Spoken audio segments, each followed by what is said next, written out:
Okay, so here we have a right arm, okay? And so we have the deltoid muscle here. Imagine the rib cage would be in front of the scapula.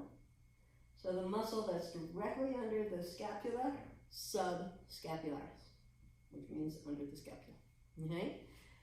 Here we have our biceps brachii. I'm going to remove the deltoid.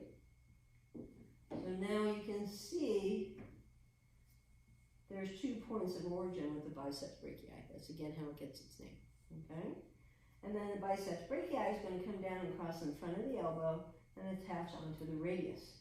So since it crosses in front of the shoulder, it does shoulder flexion. It crosses in front of the elbow, so it's going to do elbow flexion. And it's a very strong forearm supinator. So when I'm in pronation and that radial head has that attachment, when it pulls on it, it pulls it back, okay? So when people do bicep curls, you'll see them doing straight up, or you'll see them coming this way, and then they supinate and flex at the same time. And that's just to emphasize the biceps a little more. Now, if I remove my biceps brachii, now I have the brachialis muscle, okay? Named for its location on the upper arm. And the only thing it can do is elbow flexion, because it only crosses the elbow joints.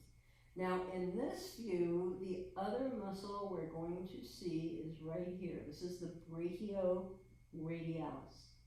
And this is in this part of your forearm, okay? So if you, and it does elbow flexion, okay? So if you put your arm like under the table and push up, you're going to see a muscle pop out right in here, okay?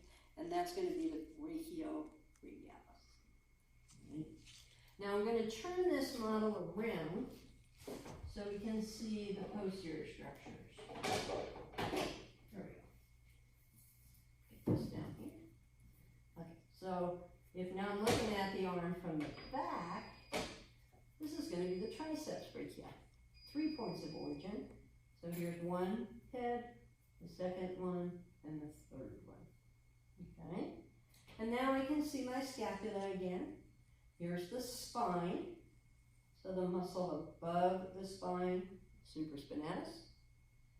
The muscle below the spine, infraspinatus.